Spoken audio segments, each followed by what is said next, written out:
Hello, this is Chang, majoring in the rhetoric of English department, and I am a doctoral program on Yonsei. Now I'll start my lecture on William Blake, focusing on his illuminated text. So this presentation is one of the class of visual media and criticism of Professor Winkleman. If you have any interest in textuality of poems of William Blake, you just have to take the class of Visual Media and Criticism of Professor Goodman, and this class is for graduate students on English department of Yonsei.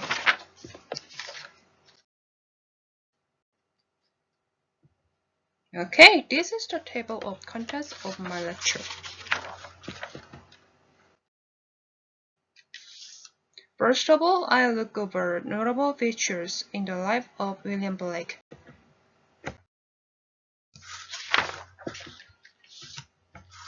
Okay, this is William Blake. First, he is one of English Romanticism, including William Wordsworth, John Keats, Percy B. Shelley, George and Gordon Byron, and Samuel Taylor Coleridge. Thus, most students majoring in English literature, they become too well known about William Blake. But I think that William Blake is quite unique because of his visions, imaginations, and especially onto his job as an illustrator, printer, and poet. Second, he was apprenticed to engraver James Verschuer of Great Queen Street. So he was on apprenticeship when he was a teenage boy. Next, then he was a student at the Royal Academy in Old Somerset House. Finally, he opened a print shop, worked with radical publisher and radical artist, and illustrated works of early feminist Mary Wollstonecraft. Mary Wollstonecraft is the mother of Mary Shelley, and so she is famous. During his career as an illustrator and printer, he experimented with relief etching skills. This is important because William Blake made a book named Songs of Innocence and of Experience by using this etching method.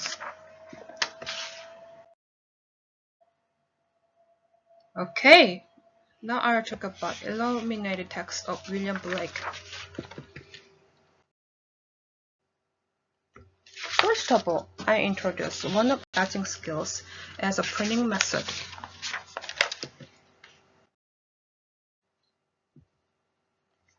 This is the process of etching. Well, I think that William Blake etches a little bit differently from this process because he experimented with a relief etching skill at the time. Simply to say, etching process is that we engrave drawings on the copper plate with a pointed pen and dissolve the plate with acid to make drawings clearer. But we should cover wax on the part of the copper plate before acid submerge in order to prevent the acid from dissolving all the parts of the plate. Also, watering and dyeing procedures can be added in order to make clearer images on the plate.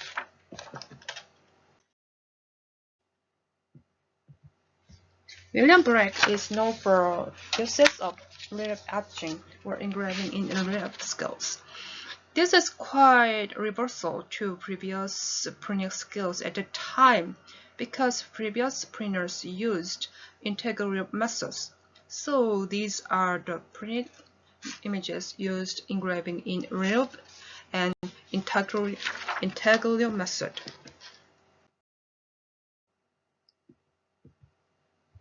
Using the relief etching skill, William Blake printed illuminated books, and the 4 books are known as using relief etching skills. The first one is of Songs of Innocence and of Experience, and the second one is the Book of Self.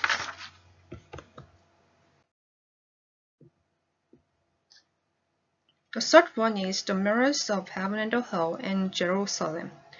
The illumination of the giant Albion is also printed using relief etching skills. But especially the marriage of heaven and the hell is is known as Brecht's visions unto heaven and the hell.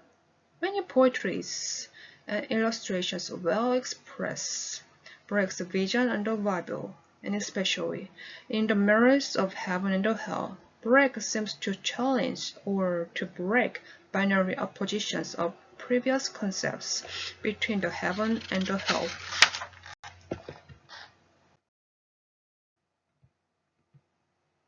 Also, Brecht is known for his illustrations for John Milton's Paradise Lost.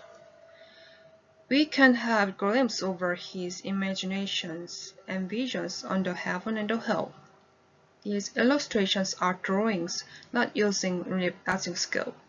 In other words, I have mentioned just before, those were books like Songs of Innocence and of Experience, Book of Soul, The Marriage of Heaven and the Hell, and the Jerusalem, are made through real etching skills. Though there are many ideas and concepts of William Blake on the Bible, those are not main points of today's lecture. I just read how William Blake integrated illustrations and text in his illuminated books. Okay, I'll talk about Songs of Innocence and Experience.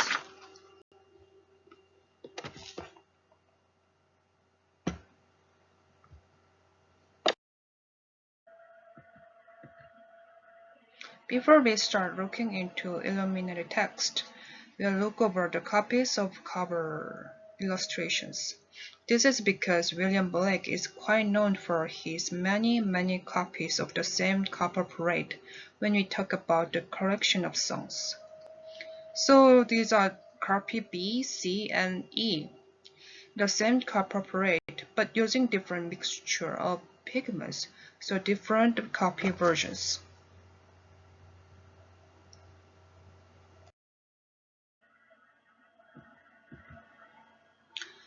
These are copy L, R, and T. About copy R, it is known as William Blake's personal copy until he sold it to John Renan afterwards.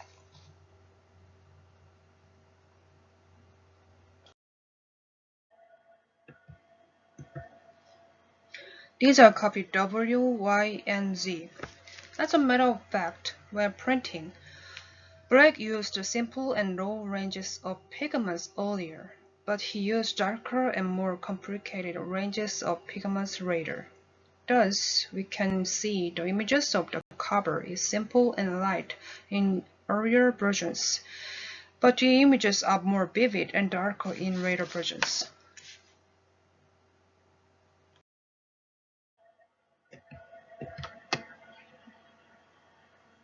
I pick up the work of the Tiger because these versions show stark contrast of his copies.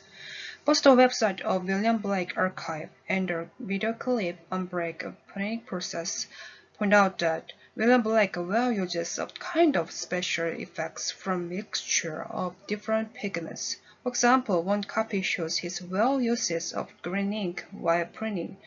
Other copy shows uses of yellow ochre or raw sienna ink. Thus, the left one shows the green and yellow images, but the right one shows orange and blue images, showing a huge contrast, but they were printed from the same copper plate.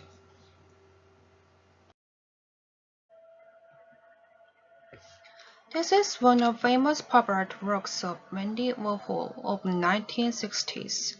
By using silk screen skill, Warhol made numerous copies of Marilyn Monroe paintings. When I saw the collection of all the copies of Songs of Innocence and of Experience at first, the collection of William Blake reminds me silk screen paintings work of Andy Warhol.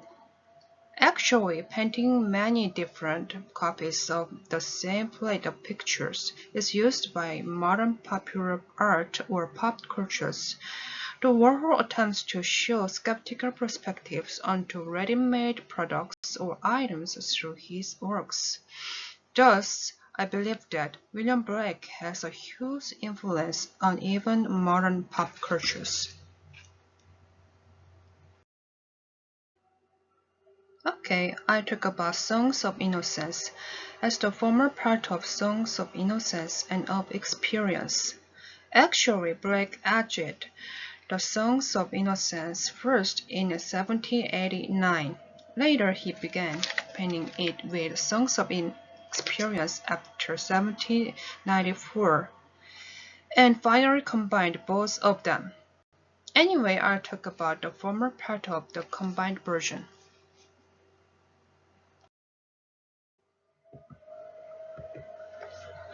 The Song of Innocence, Blake shows pastoral images. The pastoral world is not yet separated, sacred and spiritual world, because the lamb on the left side and the shepherd on the right side imply imagery from the Old Testament, like Psalm chapter 23, saying, "The Lord is my shepherd. He makes me lie down in green pastures. He leads me beside quiet waters." Thus, this is the harmonious world of nature and sacred.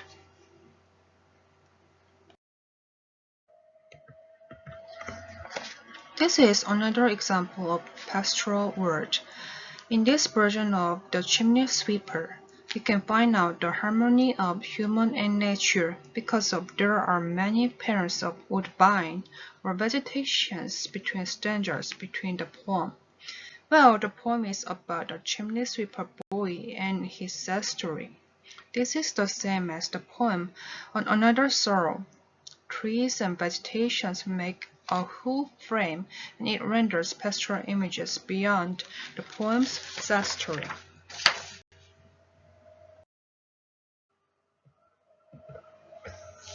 I bring these ones because these two poems shows well features of Blake's pattern design. First, there are stems of woodbine or syntaxes stanza by stanza. Second, he uses vegetation patterns on the title, especially initial letters like A, D, and C. This reminds me Hughes would got initial letter designs of the book during 18th century in British publications. Next, borderlands and the whole frames are also of vegetation pairs. Thus, this illuminated text well shows the world of the nature and human not yet separated. Okay, I'll talk about Songs of Inexperience, the later part of the book.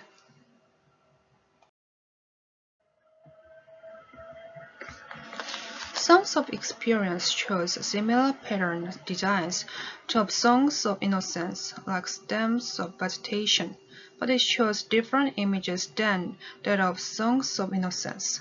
Because this is the fallen world after picking up forbidden fruits, the Paradise Lost of John Milton. There are images of the fallen world. For example, we can find out the serpent, a huge snake, at the bottom of the Earth's Answer poem. As in the left side, the poem on the right side also shows dark and gloomy images of lost innocence.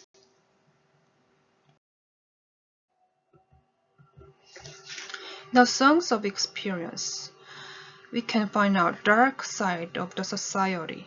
People are under sorrow, grief, and they suffer from social corruption, as this is the fallen world after committing the original sin in the paradise. Oh, we can see another version of the chimney sweeper here in the Songs of Experience on the right side. But the illustration is totally different to one of the Songs of Innocence. There are no beautiful images of the nature, only but his depressed facial expressions and dark images.